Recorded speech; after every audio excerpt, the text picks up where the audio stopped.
talking tree known as the akaurea or pukolea. And this magical tree would be the matapure of their kava ceremony in Pulotu. So the tree would call out the kava to the different people who would receive the kava. So the tree akaulea would say, when the person said kava kuoheka, would say aveia ma hikuleo. The tree would be the one that would call out the kava. And this would be the first matapure whaiwhatongia, would be this particular tree called akaurea or pukorea. And they would gather in Pulotu, they would drink kava, very, very sacred occasion, and would share this with one another, and they would talk about the stories. All of these were happening in Pulotu with this akaulea. Now, before I move on to the next one, I'm going to walk around and test people's knowledge. I'm going to start over here. I'm going to test the people's knowledge to see who was paying attention to my story. I'm going to start with these guys over here.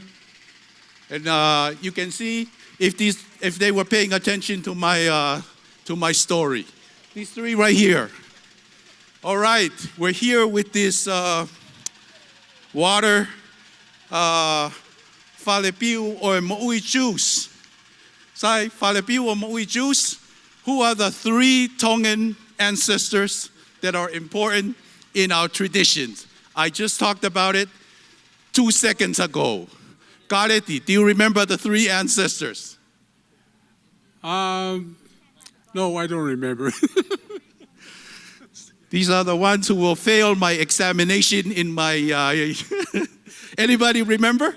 Anyone remember what I talked about? Did you guys remember? I talked about three Tongan ancestors. That... All right, I'm going to move on to this one right here. I'm testing everyone. I talked about the three Tongan ancestors that is important to us. They started the kava ceremony. We're going to have the kava ceremony tomorrow. Who are those three ancestors? One is in Moana. Maui. Maui, very good. We got one of the ancestors, Maui. Now, what about the other two ancestors? Anybody know? So there's Maui. Who else? Who? Maui and who?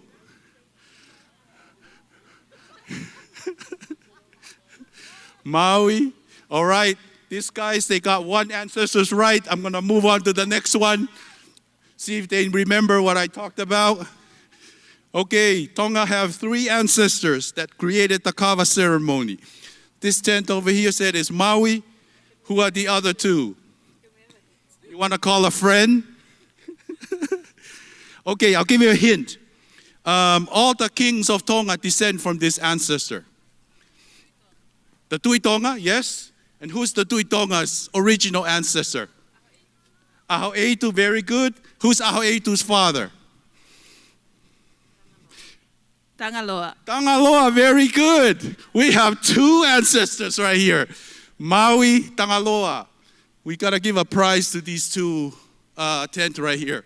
Okay, we're going to move on to the third one here. See if they were paying attention to my lecture. Okay. The three Tongan ancestors who started the kava ceremony, Maui, Tangaloa, one more left. I wasn't paying attention. It's okay, it's okay. Okay, what about you two? You remember? Navaiolo. No, no, no.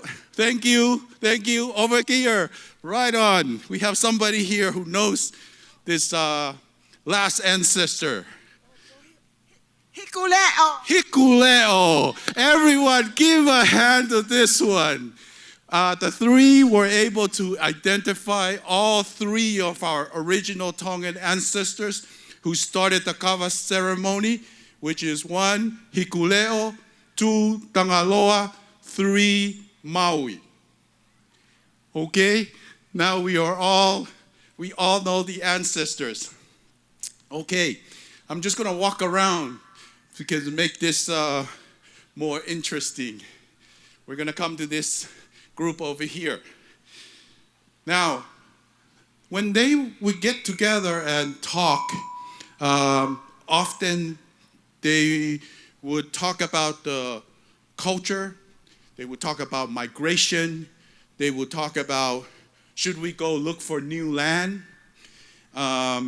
These were all the things that were discussed in the original kava ceremony by Havea Hikuleo, Tangaloa, Eiki, and also Maui. Now these three ancestors are important because our Tu'i Tonga and all the dynasties of Tonga, Tu'i Tonga, Tu'i Hatakalaua, Tu'i Kanokupolu, all descends from Tangaloa. Tangaloa Eiki, this is why they are considered to be Eiki, and we revere them because they are descendants of this Otua, Tangaloa Etumatupua. So Tangaloa Etumatupua is a descendant of Tangaloa Eiki, the first one that we were talking about in the Kava circle. Okay? Now, before I talk, maybe I'll ask if somebody knows something about Maui. Maui has been very popular. Everyone's been watching movies about Maui. So I'm going to walk over here. I see Tauranga here. I'm going to ask her, see if you can share what she knows about Maui. And then we will talk about. Tauranga, please tell us, who is Maui? I think he was the one who taumadau in Fusia Tonga. Marie. So Tauranga here is telling us that Maui is the person that fished up the islands of Tonga. Okay? And Maui is known as Maui Fusifonua because he had a magical fish hook that he used to fish up the island. Now, this fish hook is a constellation, a star constellation. This star constellation is known as Scorpio. Tonight, maybe 8 or 9, if you come here and you look down to this side, south, you will see the constellation of Mata'u on Maui. That is the Mata'u that was used to pull up island, meaning that you used that particular constellation to pull up the island. So that's Maui. Thank you, Tauranga. That was wonderful. Okay, I'm going to go over here to this group here. We're going to test their knowledge about Hikuleo. See if they know anything about Hikuleo. Okay. Bishop, can you share what you know about who Hikuleo is? Havea Hikuleo, one of our important Tongan ancestors. Ko Hikuleo ne whanongo pe ai kau kai ki o fumao pe ko hai. Ko whanongo pe ko hingoa pe ko Hikuleo. Ko iapi. Mahana no fo mahalo I pulotu pe ko feitu pe. Very good. He said that Hikuleo resided in Pulotu, and that is correct. Very, very good knowledge of the ancestors. So Pulotu is the realm of Hikuleo. And in Tongan traditional beliefs, when you passed away, you return to Pulotu, to Hikuleo. Hikuleo is the ancestors that live in Pulotu. And also Pulotu is the highest Tongan deity in Tonga. Now, in Tonga, we had a festival called the Inasi Festival. In the Inasi Festival, all the people of Tonga would bring tributes to the king. And when they bring their tribute to the king, those tributes were for Hikuleo. The king was representing Hikuleo. And that was an important part of Hikuleo. So that's the first story of the kava. Kava began in Pulotu. It began with Hikuleo, Tangaloa, and Maui. And that in this kava ceremony, the first matapure whaifatongia was this talking tree that was called pukolea or akaulea that would call out the kava as they were passing out to different people. And that is the story of how kava began. Also in this story where Maui first proposed that he wanted to go and fish up island. So Tawanga, as she was referring to this fishing up of island, that was discussed in the first original Tongan kava ceremony. And tomorrow, when we hold a kava ceremony here, this is a ceremony that's been thousands of years. According to most of the scientists, it's about 3,000 years old. So this is something that we've been doing for thousands of years, and here in this particular place of the ceremony. Okay, moving on. I'm going to move over to here to the consulate tent over here, since they are representing Tonga and they have lots of our history. So I'm going to walk over there and ask them a question about our tala o whanua. These are the ones who renew your passport. They do all the things about Tonga. So I'm going to ask Lisa here. Lisa, can you tell me where else in Tonga do we know the origin of kava? Where did kava originate? So I just told the story of Pulotu. That's one way.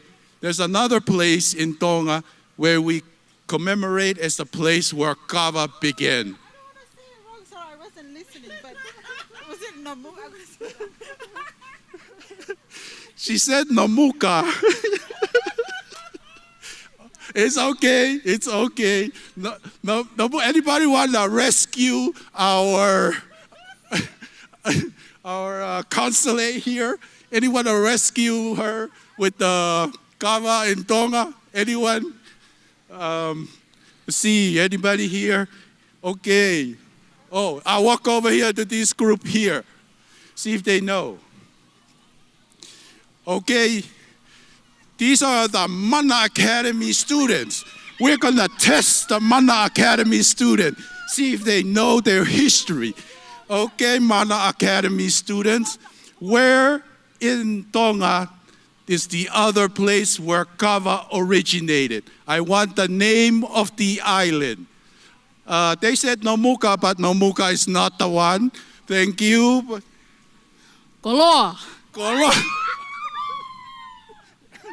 I'm very sorry. Koloa is not where kava began. Kava did not begin in Koloa. All of these. Okay. Any volunteers from any of our food booths? Right? Right here. Am I going to go to Ivoni? All right. All right. Ivoni is going to rescue everyone.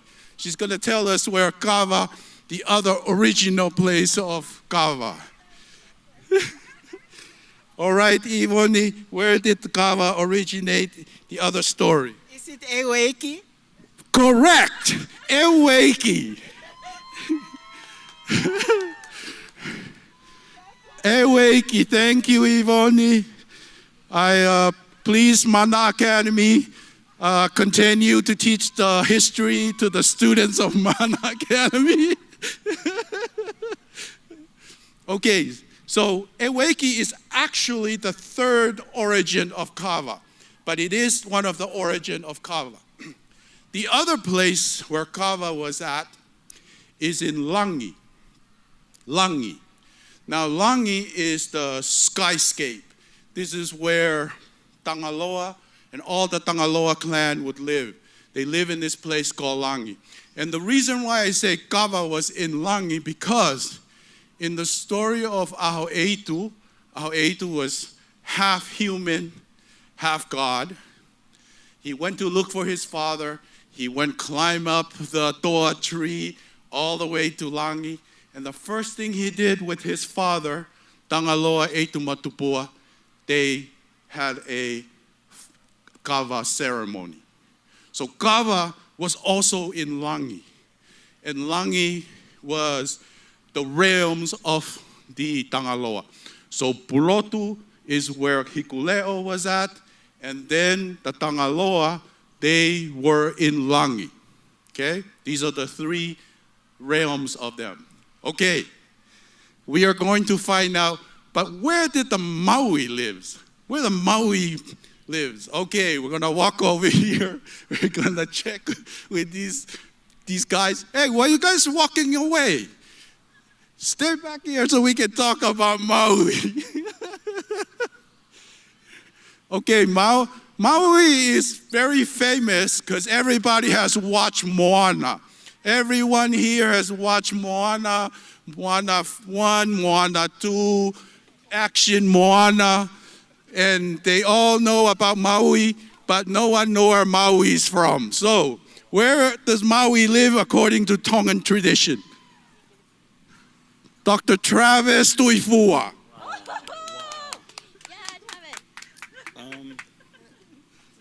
Can I call a friend? You can call a friend, you can call grandparents, you can call anyone.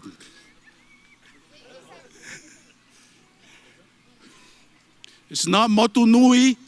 That's in the movie of Disney.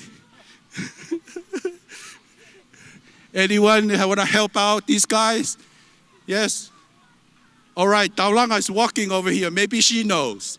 Yeah? Where Maui lives? Where Maui lives in Tongan traditions? Anyone want to? Yes. Okay. Maui. Where did Maui live? He lived at Koloa. Correct. Maui live in Koloa. And we have all the Koloa people here. Yeah? So Maui live in Mama, Earth, but mainly in Koloa. In Koloa, we had, Maui's home was called Atalanga. So in New Zealand, they call Atalanga after the Atalanga in Koloa. They had a temple in Koloa for Maui. Thank you. So many people from Koloa were here who are representing. Yes. So I'm going to come back here to these Mana Academy students. Now you know Tangaloa is from Langi, but Maui is from Mama, specifically Koloa. All right, thank you. Okay, so that's important in our history. The other place that Maui lived was not just Koloa, but Maui also lived in Eua. Eua was another place that Maui is known for. And there are some other places in Tonga. But mainly Maui loved Koloa because the women of Koloa were beautiful. And he came to Koloa and married one of the beautiful women of Koloa. Her name is Hina. And that's why Koloa became the important place. Okay, that's the first story. Does anybody have a question before we get to the second one?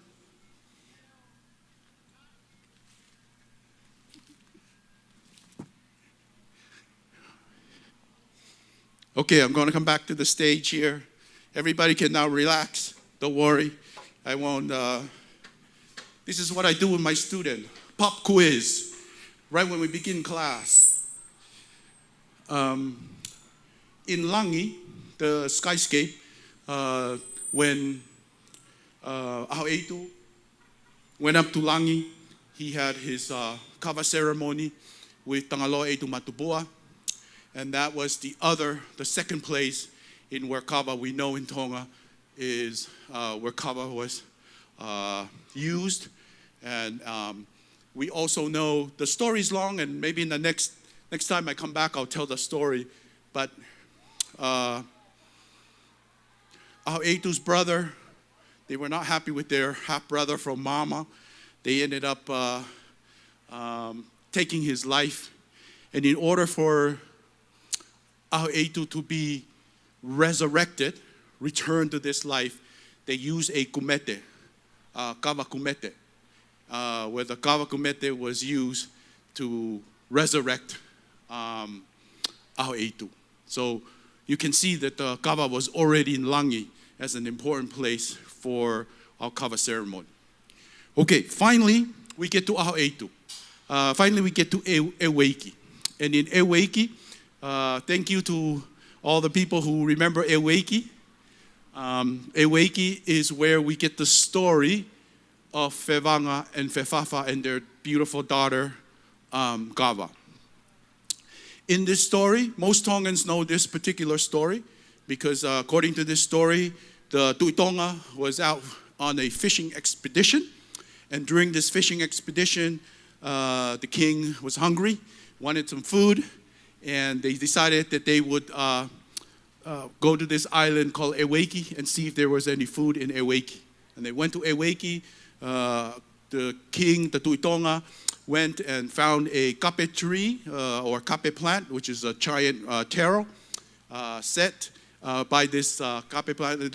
At this time, there was a major famine that was happening in the island, and therefore there wasn't a lot of food in the island. So what happened is the king instructed his attendants to go look for food. They went, they only found one couple in the island, Fevanga and Fefafa, and their daughter, Kava.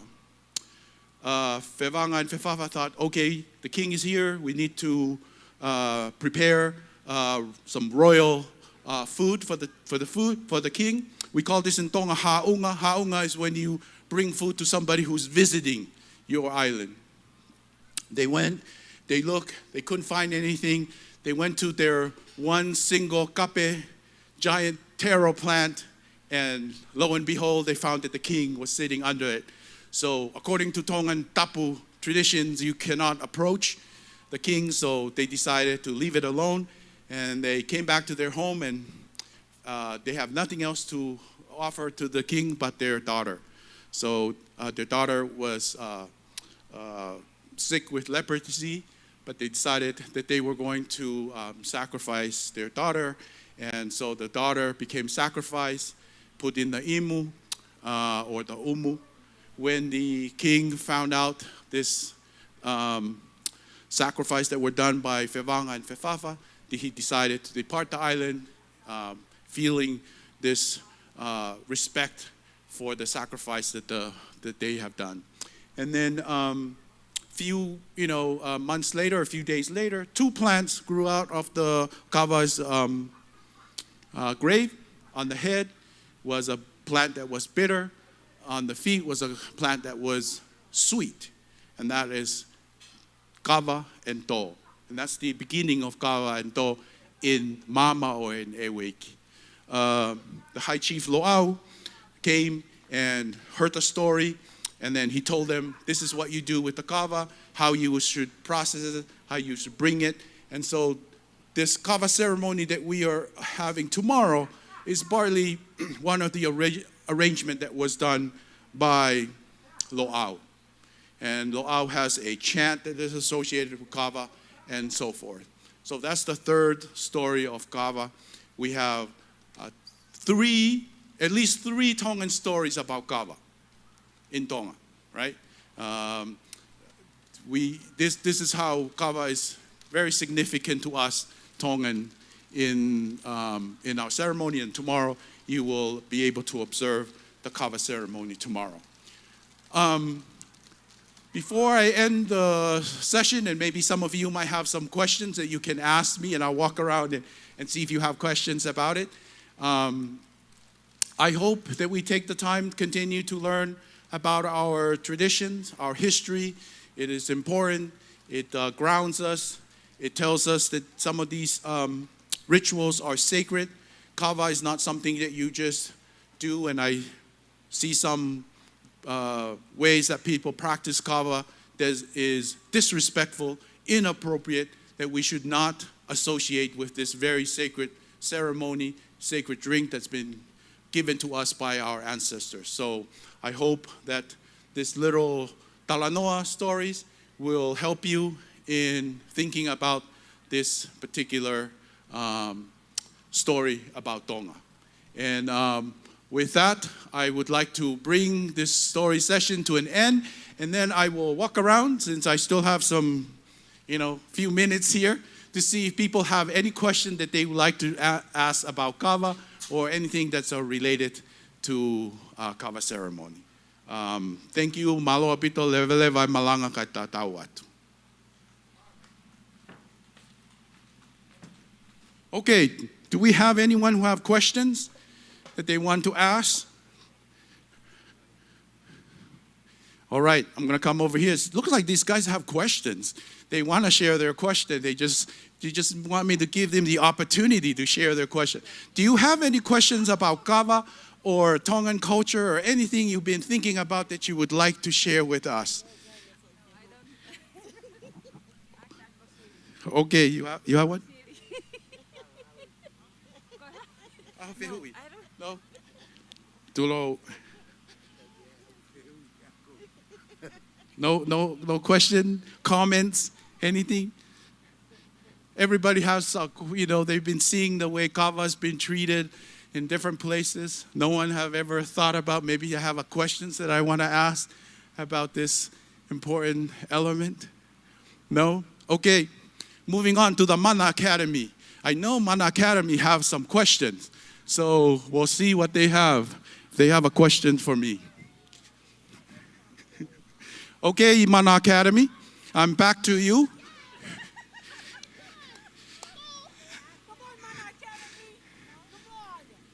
Mana Academy, this is your opportunity to ask a question about Tongan culture or kava. Yes, so question about anything, so I'll pass it on to you. State your name, what school you go to, and also what your question. About kava? Or anything about Tongan culture. Okay. I know the answer to that. My name is Noma. I go to Mana Academy. And I'm from Koloa. She's from Koloa, where Maui is from. Right on.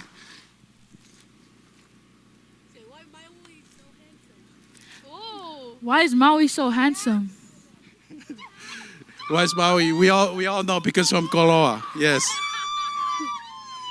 But you had a question about why it's called kava, right? Okay. Here's a question about why do we call it kava? Okay. How did we come up with the name kava? Why did we call it kava? Anyone want to give an answer to our question? Do you have the answer? You have the answer to why we call it kava? It's beautiful. Because it's beautiful. All right, that's okay. Okay, I'm going to walk back to this tent right here.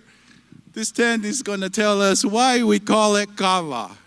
Why do we call the plant that we're going to partake tomorrow kava? Taulanga, what do you think? What do we call it kava? I have no idea. I just grew up hearing it. Okay, it's okay. Now, the reason why we call it kava, because Fevanga and Fefafa, their daughter's name, what's the name of their daughter? Kava, yeah. Daughter's name is Kava. Actually, the full name is Kava Onau. Kava Onau is the full name of Kava, and that's why we call it Kava. We name Kava after the daughter of Fevanga and Fefafa. Okay?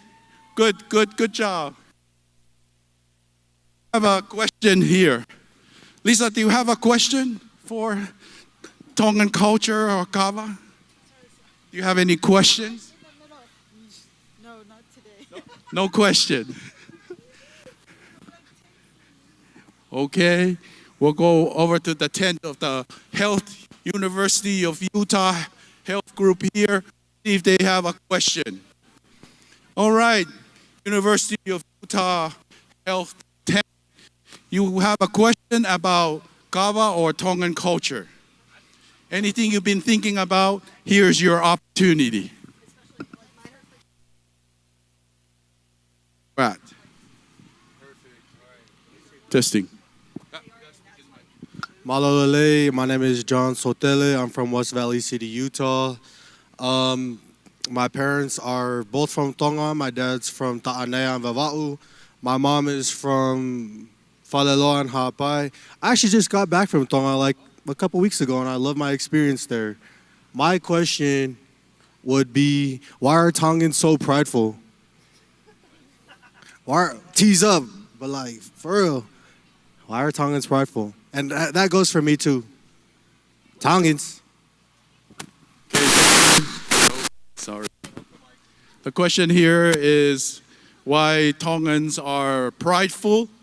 I don't know. I think this is a question that may not be correct.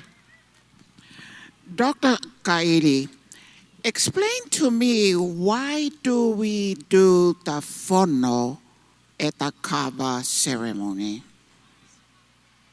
This is an excellent question by Taulanga of why we do the fono.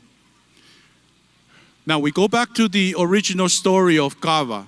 In the original story of kava, there was kava and to. To is the sugar cane, and kava is the plant that we make the kava drink from. Traditionally, the fono was the to, and that was done in the original Tongan kava ceremony of the Tuitonga called the Furitaunga. The reason why is because Tongan believe in balance. If you're going to partake of something bitter, you also have to have something sweet to counter it. So in the kava, we drink the kava, but also the food, which is now the representation of to, is the other hoa of kava. So this is a balance, right? Meaning that you're not just going to stay and drink bitter stuff all the time, but you have to balance bitter with sweet, or some kind of meakai. Some of the Faikava, they would drink soda, they would eat candy. This is the balance between kava and its fono, which is either bito or meakai or other things. So the answer to it is kava always come in a hoa. Kava and to. And that is why we do kaifono, because kaifono is the counterbalance to kava. You drink kava, but you also have to eat food to balance it. This is a health question. This will help our health people here. That Tongan people believe in balance. They balance their health by doing the two. I don't know if that helped answer your question. Okay.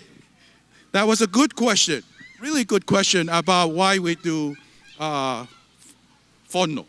So tomorrow you'll see, after we drink of kava, there will be food distribution, and the food distribution is there to represent the original to of the kava ceremony. Yeah. Now we just use food as part of our kava ceremony. Okay, thank you. All right. I know we still have a few more minutes, but I don't know. I'm going to walk over to the tent down that side and see if they have any questions. And then we will wrap this up. So hopefully they have a question for us about kava. We are being blessed by the rain that's been given to us, and so forth. Okay, I'm coming to your tent. Don't run away.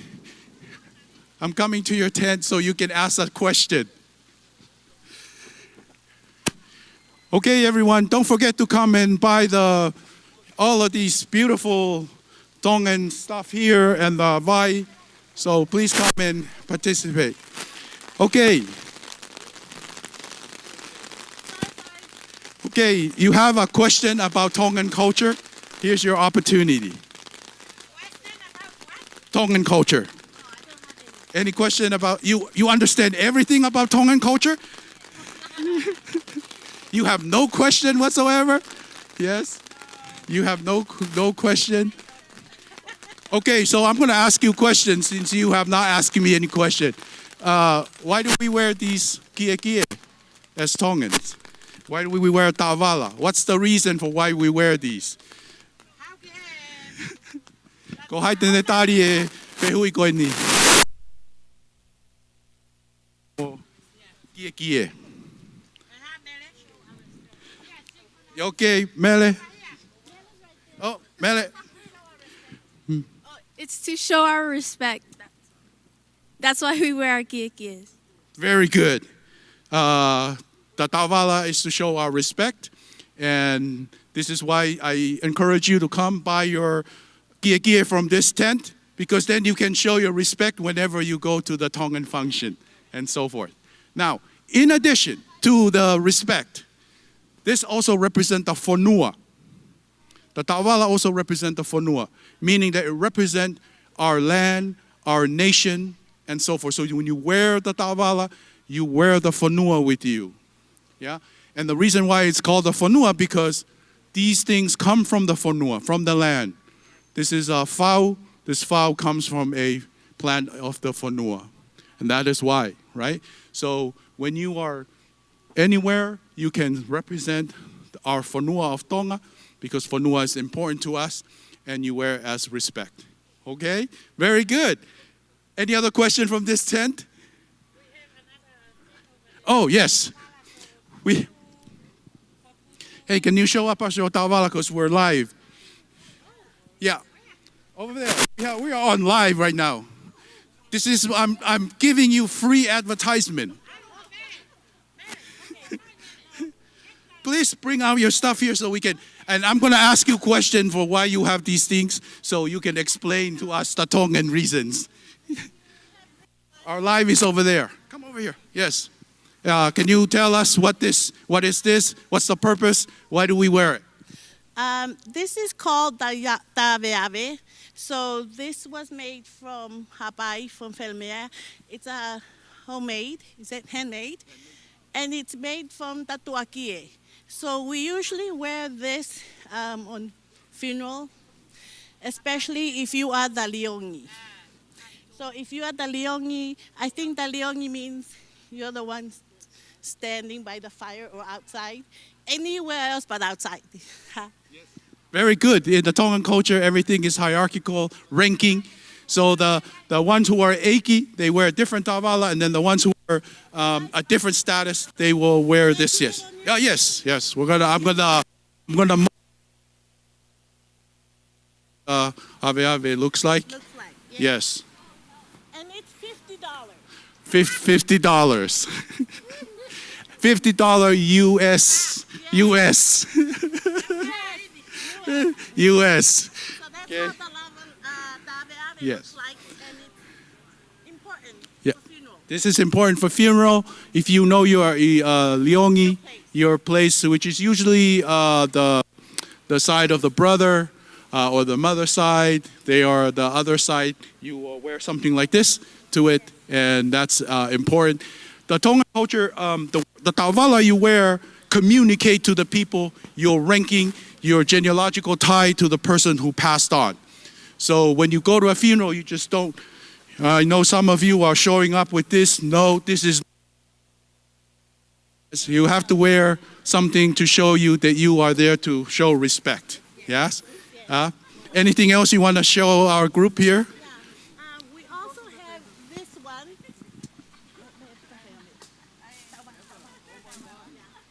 We'll show you some other ta'avala. So we have the ta'avala. We have the ta'avala over here. So if you don't have a ave, sorry, you can buy one of this, and it's only $80, and it's a ta'avala also. For funeral, but sometimes if you wear, if you're going to something like a wedding occasion, you need something which is clean. It's right here. Very good. So for you, if you were raised outside of Tonga and maybe not too familiar with the ta'avala, before you attend Tongan events, check with your aunties. Make sure that these are appropriate for the event you're going to, because they will tell you which ta'avala is appropriate, which kia is appropriate, and so forth, right? I'm trying to help you because the last time something happened like this, it was discussed on social media for somebody wearing wrong stuff. So this is a good educational process for you. Okay, we also have this Tongan fan, tai, especially you'll need this right now because it's very hot, and it's $50, and we do have different colors, and it's all decorated, and it was from Tonga, and we have this little cute Tongan basket that comes with a little fan. You can use it as gift or anything. Very good. Yes. So you come over here to this And place. don't Yeah. hit me. I'm not done yet. $60. Thank you to this group over here. Thank you. I'm gonna walk around to this group here. Maybe they have something they want to say about their traditional stuff. I will bring back your ave ave. Yes. Don't worry. All right, here this group here. Do you guys want to say something about what you are selling, and how does this relate to culture, specifically Tongan culture? Owner? You want to pick something? Yeah, I think back in the day when Tongan and Samoa was fight, we used a lot of different weapons. We don't have medals. We don't have to no gun back in the day. So what they do, they cut down the tree and chop it up and make it really a weapon. And this is where they used to fight. Back in the day, they fight with their heart and their mind, with their own property. So make sure the Tonga will never come back to Samoa and take our property, and Samoa will never come to Tonga and take their property. So we'll make sure we keep peace. But we used a stick to prepare weapons to fight back in the day. Thank you. Very good. Does anybody know what the Tongan name of these war club? Do you know about the name for the war club? No. Okay. Anyone? Yeah. The name for the war club is called Povai. Povai is the name of it. They're also known as Akauta. There are various names for our Tongan weapons. So Povai is actually the more common term for these particular weapons. And in Tonga, there are lots of stories about the different kinds of povai. Some of our ancestors believed that some of these povai were alive and that they had their kind of own spirit or mana to them and so forth. So for all the booth we have here or even around there, I think one of the things that I always like to do is ask the history. Ask the history, what's the origin, where did it begin, why are you selling these things at the Tongan festival? Those are all the important elements to share with that. And I don't think there's any more questions, so I want to thank everybody. Thank you for answering all my question. I know I put everyone on the spot, but I think it's important that we learn the history of our culture and be able to pass that on to the next generation. And with that, malo apito, thank you everyone. Until next year's festival. Ofatu.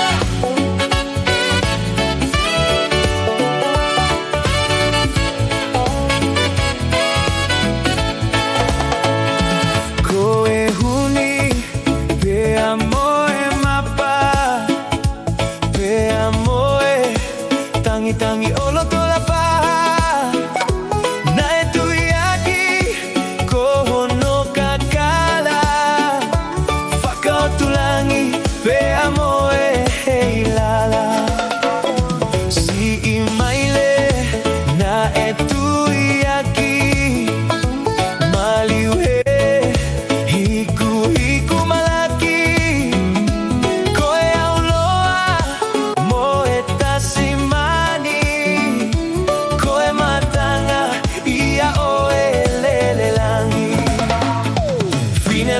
mua pe ilanga toli ihe kakalani o kumanongi likutapu ne alaha pongi pongi hange ahua vai felo toi eva italasiu mota kuilau lata angaia o emanula o kau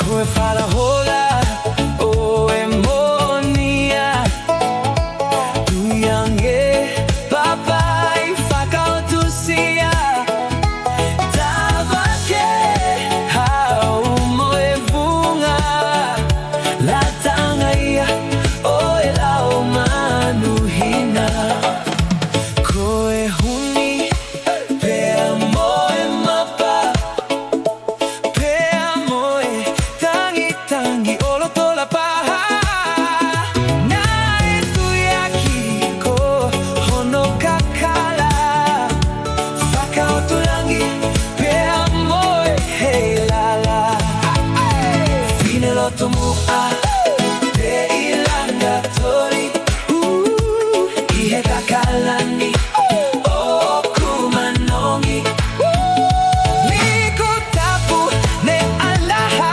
pongi pongi Hange ahua vai felo toi Heva itala siu mo tapuilau Lata angaia o e manula o kau Fine loto mua, fine loto Ilanga toli, ihe kakala Ni o kumanongi Oh, liku tapu Ne alaha pongi pongi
Kuoka pakuna e ina